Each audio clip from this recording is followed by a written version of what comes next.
Hello everyone, this is Kevin T. Rodriguez, film critic of iCritic.net, and I guess by nature of this news, I have to discuss politics a little bit. But apparently Michael Moore is making a sequel to his hit, and I do mean huge hit, Fahrenheit 9/11, which I think actually grossed over $100 million.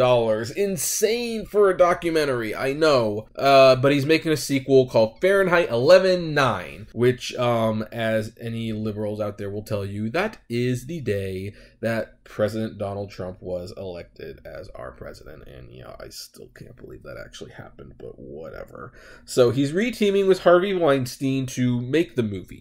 According to the Variety article, Bob and Harvey Weinstein have bought worldwide rights to Michael Moore's documentary Fahrenheit 11/9 on President Donald Trump. The Weinsteins made the accusation under their Fellowship Adventure group. Moore is currently directing the film, with the 11/9 the title referencing to the day Trump was declared President of the United States on November 9th. Moore has reunited with his team from Fahrenheit 9/11, documentary directors, producers Megan O'Hara, Tia Lesson, and Carl Deal. Tuesday's announcements that the filming has been done under a strict cloak of secrecy and is aimed at dissolving Trump's Teflon shield and his presidency. Whatever. I'm just going to make a small side note, and maybe this is a cheap shot, but Michael Moore takes him all the time. I've noticed that Kathleen Glenn isn't anywhere there. She produced the last Fahrenheit 9/11 movie. Of course, that's when she was married to Moore, and who knows if she actually did anything. Like, has she produced anything other than Michael Moore's movies? I don't know. Okay, yeah, I know. Cheap shot. Let's move on. Quote, "No matter what you throw at him, it hasn't worked," says Moore. "No matter what is revealed, he remains standing. Facts, reality, brains cannot defeat him. Even when he commits a self-inflicted wound, he gets up the next morning and keeps going and tweeting. That all ends with this movie." End quote. Okay, more. I have to ask, what makes you think your movie is going to be any different? Especially when you have a tendency, reputation, history, whatever you want to call it, of fudging the facts. I mean, here's the thing. Michael Moore is at his strongest when he is advocating for personal ideas that you don't need a lot of facts to back up. When he attacks General Motors for destroying Flint, Michigan, facts be damned, that's a compelling narrative. When he is attacking the healthcare system, even though that was probably more factually accurate than most of his movies, hey, you know what? It runs on emotions, and there you go. Fahrenheit 9/11 was a movie that people responded to emotionally because they hated George W. Bush. But factually, he was making a lot of this stuff up.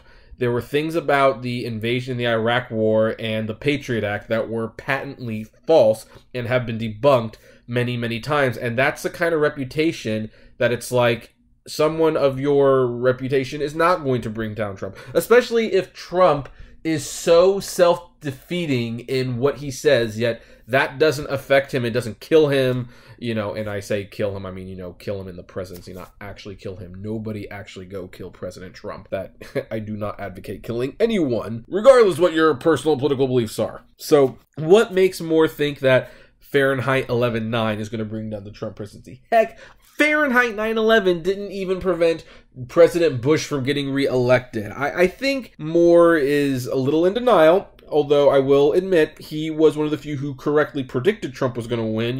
I remember watching an interview and he said, look, this man is not stupid. He's a very smart man. And you know what? I have to be honest, he was right. I didn't even think he'd get this far. So, anyway, let's see here.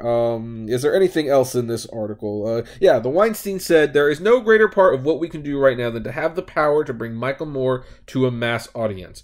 When we had the opportunity to work with him on Fahrenheit 11, we were so persistent that we ultimately had to part ways from Disney, and we lost our beloved Miramax, named after our parents, because we believe so strongly in the message. The movie broke all records then, and we plan to do that again." Or so again, I should say. "This movie will have one of the most innovative distribution plans ever. Now more than ever, Michael's appetite for the truth is crucial." The truth, yeah. Look, I am... No.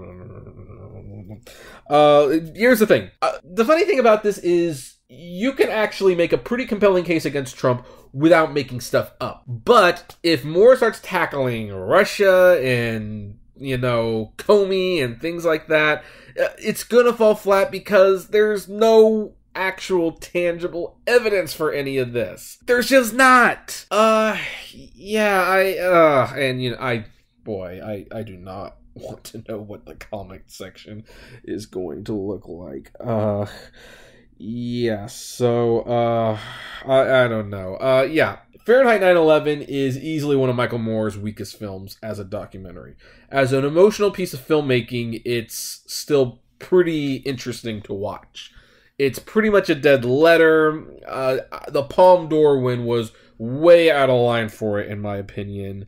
I don't know. I'm going to have to wait to see this one because I really did like Moore's latest movie, which was Where to Invade Next. That was a very good movie. I'm not going to lie. I don't believe this is going to affect the Trump presidency, but because Trump is basically a popular commodity right now, I do believe it will help the movie make money. I do believe. I do believe this movie will make a lot of money. I do not believe it will affect the presidency. President Trump is not going to be impeached because he has not done anything worth impeaching, despite what you might want to believe. He hasn't actually done anything that legally means he can be impeached. That's just a fact. And you know what? Anyone in the comments who says otherwise, I'm just not going to argue with you because I'm not interested in arguing politics. I want to argue about this movie. Michael Moore has not been a major political force in a long time. I mean, once in a while he pops up, but he doesn't really dictate the conversation anymore like he used to. Like when Sicko came out, it was a huge deal. He was on Oprah, he was on Bill O'Reilly. When Fahrenheit 9/11 came out, he was even on The Tonight Show. Yeah, he hasn't really... he talked a little bit during the election, and then basically CNN and Fox, well, not Fox, but CNN, NBC, ABC, they didn't want to talk to him when he predicted that Trump would win because it was like, that's such a stupid idea, such a far-fetched... Yeah, that worked out. So, anyway, this went on way longer than I intended it to go on. I am interested in seeing the movie to see what he does with it. And for the record, I don't like President Trump. I don't. I'm not saying this because I'm a Trump supporter. I'm just saying that I don't believe this is going to take Trump down, and I don't think Michael Moore is going to be completely honest with the facts. That's just what I'm saying. But what do you folks think? Do you like Michael Moore? Are you anticipating this movie? I would love to know. Comment below, like, favorite, share, subscribe. If you like my videos, consider donating to my Patreon page. And as always, flame responsibly. Have a good one.